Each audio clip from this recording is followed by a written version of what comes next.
All right, let's bring in our guest. Talk about consistency. This guy never missed a game as a player during his NFL career. And thank you. It's that's a nice introduction, by the way. That's I'm gonna have to hire you. Okay, good. I work for real cheap. This should work. This should work out great.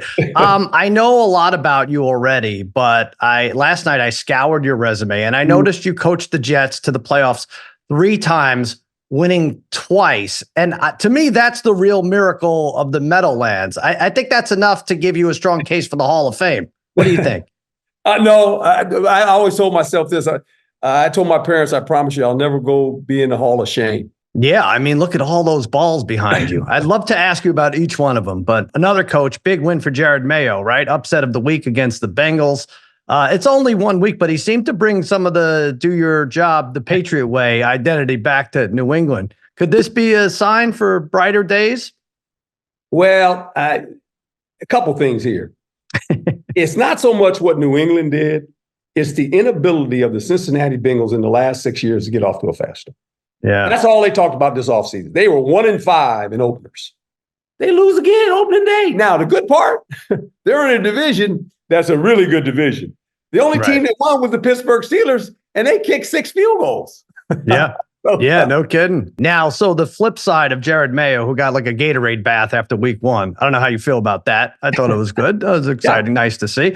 But the other side of it is a guy like David Canales, who took the job at Carolina. And I look at his situation, and how long does it take? You've been in every situation as a coach. How long does it take for a first-year coach to go from like, we're going to do things my way, I love a challenge, I know we were terrible last year, to, getting annihilated by the Saints and being like, oh boy, what have I signed up for? When does that sink in for Dave Canales, you think? Within a month of football, you're going to find out really kind of, That's what you have in this locker room. And there's going to be a moment that comes about, not the first game so much, but all of a sudden you lose another one and you get to that third game. There's going to be a moment where you're going to have to capture this football team. So when it's interesting when you talk about Canales maybe turning the team around, you talked about that 2-5 team. That's when I think you came up with that line. You play to win the game, right? Yeah. So does he have to come up with a line maybe you should be like a consultant and invent some of these lines for these coaches who need to motivate their teams? Well, it's funny you say that, but a little extra money.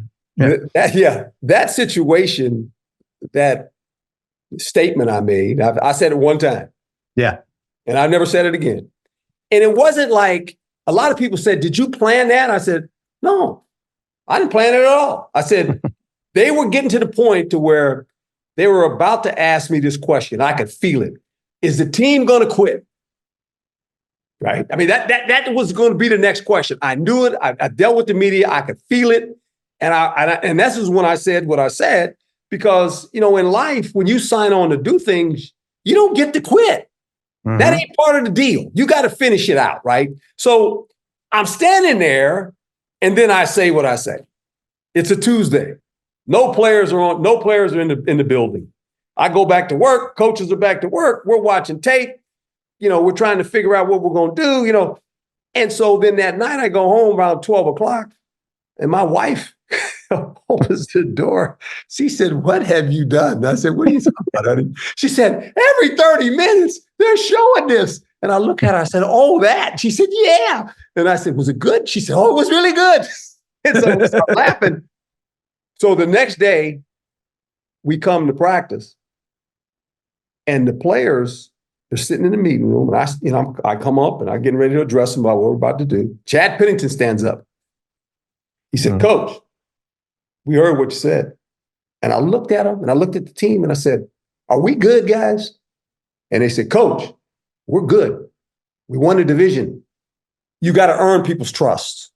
And you earn their trust through difficult moments." And I'm going, there ain't no way we can play a football game. And I said, we'll go out there and try to practice. We go out there about 30 minutes. I said, no. I bring them back in. I said, let me tell you guys something. You guys vote, decide what you want to do. If you don't want to play, we won't play. We'll forfeit the game. So I called the owner, Woody, and I said, "Woody," I said, "here's the deal." I said, "We're not going to play." And he says, "Can you do that?" He said, "How do you do that?" I said, "We don't get on the plane." Then he says, what does that mean? And I said, we're 0-2. So then I call a commissioner and I tell him, I say, look, I understand the league got to make a decision. I said, but you need to know something. You need to notify the Raiders. We're not playing.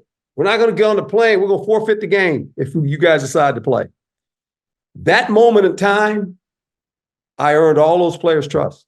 I want to talk about, because I gamble a lot, and one of the categories is Coach of the Year. And Jim Harbaugh is favored, and Matt Eberflus is well, actually, they're tied for favored. You can get almost 10-1 odds for either of those. Do you see a coach that, if he makes the playoffs, has to be Coach of the Year? I think if they do that, that'll help them. There's some young coaches. I mean, look, I'm a big fan of Antonio Pierce with the Raiders. Sure. Can he bring the Raiders back to life? And so if he can get that thing going in the what they call the Raider Nation, that'll be kind of fun to watch. Coach, I'm a Pierce guy. I love them. I picked the Raiders to make the playoffs, but you could go on 4th and 1 from the 43, right? There's not a lot of chances after that with 7 minutes left. Game on the road. And he'll learn. The good part is Marvin's there with him.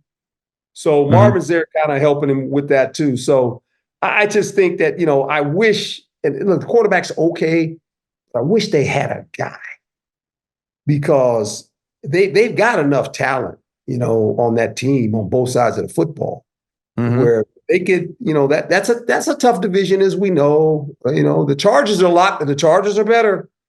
Harbaugh has already made his statement. I mean, you better wear double chin straps, because they're running downhill on you, boy. They're going to run. They're going to knock you around. And that's kind of what they do, They deserve a star at the QB position. I agree with you. It should happen. Are you familiar? This went viral. Is a fake punt that a high school team in California pulled off. Did you see this? I didn't see it. You got it? Okay. I think we have it here. I had to watch it 3 times to determine how genius it was. And I was curious what your take was on this. Okay. So go ahead. Let's see. Now they're in punt formation from the 43. And did you see what the punter did there? He underhands it into a crowd of players. It has the appearance of a punt because he's underhanding it. And so the opponents with their backs turned they're happy to let it drop, and it drops right into a receiver's hands. Good as the faking went, the receivers, the kudos to him, jumping up over all those guys and catching the ball. Right. He threw it right in the middle of the field. Yeah. It's not like the guy wasn't covered, but the receiver did a remarkable job of jumping over these guys. Where were you on trick plays in general as a coach? And what was your favorite? I didn't like trick plays. My wife hated them. Especially when they didn't work. You coached Jaden Daniels as a true freshman at ASU. He's my pick to win Offensive Rookie of the Year. Now, he didn't get off to a blazing start, but I still think he looked best out of the 3 rookie QBs. Do you like his prospects, or do you think we'll see more improvement out of Caleb Williams or Bo Nix? Well, I'm hoping all of them play well. I think Caleb Williams will play well, and Bo Nix. Bo Nix is, he's got Coach Payton there, and obviously he knows how to coach the quarterback. He's in the West Coast offense. Caleb was just, his eyes got real big. And so they got to fix that sooner or later, right? Because you got to get him through this now. Jaden, the thing that Jaden has, he can throw the ball down the field. He's very accurate at throwing the ball down the field. But I thought for the most part, he played within, they were nervous about him too. They didn't want him to turn the ball over. You could see it. Cliff was trying to figure him out. Now, Cliff has dealt with a quarterback like this. He had Murray when he was obviously down in Arizona, so he understands the athletic quarterback. I think he'll get a little bit more involved in this offense and doing some things with him this coming up week. All right, Herm, before I let you go, I've got one more question for you. Sure. We call this Cousins Conundrum. Okay? Fancy graphic just flew in. So this is a question, a dilemma, if you will, that I'm guessing you've never been presented with before, all right? Yep. I had Romo last week. I got Drew Brees the week before. They survived, but it wasn't easy, all right? I wish you luck. You ready? Okay. The Miracle at the Meadowlands, the most memorable play you were ever involved with as a player, correct? Yes. You're an Eagle at the time. Joe Pisarcik, quarterback for the Giants, is running out the clock. The Giants are about to win the game, all right? For 46 years. Or in 1978, Joe Pisarcik becomes your personal chauffeur for life, free of charge, and the play is erased from NFL history. It never happened. No one remembers it. Do you exchange that play for never having to drive again? No, I'll keep the play because and it's funny you say that. You know, Joe Pisarcik ended up coming to the Eagles being the backup quarterback. Right. So you're not going to exchange. It's a great play, and I know you love talking about it, but a free chauffeur for life. You have no tickets, no tolls, no gas. You know how expensive gas is? You wouldn't take it. I wouldn't do that to Joe. Joe's a teammate. I'll keep the play. I'll keep the play. Joe wants the play erased. He's the one who's initiating this. So let me tell you his introduction. So we know he's coming. And so we're in the locker room, and Dick Vermeil's bringing him to the locker room. And we know this. And the whole team is standing in the locker room before the doors open up. And Jaworski's standing next to me, and he has a football. And the doors come open, and Joe walks in. And Jaws hollers out, "Play it again, Sam." He drops the ball on the ground. I pick it up and give it to Joe Pisarcik. By the way, I don't know if that ball is the one of those behind you, but that would be great to get. Did Pisarcik sign it? No, I didn't have him sign it because he ended up being a teammate. You know, he's been good about it. Now, here's the story that's really funny. Dick Vermeil's on the sideline. He has his back turned away from the play. He's got Jaworski, Carmichael, all the offensive guys saying, "Hey, we might get one more play this week." He's drawing up this play. And the players are starting to run, just leaving him. And he grabs me and said, "Where you guys going?" He said, "Herm just scored a touchdown." Dick never saw the play. Wow. That's amazing. That? Yeah. But all right. So here, a couple of things on that. First of all, I don't think there was victory. I thought you were the cause of victory formation. I feel like it should be the Herm Edwards formation, not the victory formation. Quarterbacks kind of took it. You know, they didn't have the guys behind the quarterback like they do now, and the back behind the other backs. Right? It was just quarterback kind of took a knee or stumbled, and everybody blew the whistle. They know it was giving up, right? And so the next week, we put in the victory formation too. And the guy behind, so we had the quarterback, the two backs, and the guy behind those guys, Dick put me back there. So you be that guy. Oh, that's funny. Yeah, well, honorary victory formation guy. Wow. So in a way, your scoop and score led to the most boring play in sports, which is the kneel down. Now everybody has to do the kneel down at the end. Yeah. Congratulations. Some people still mess it up.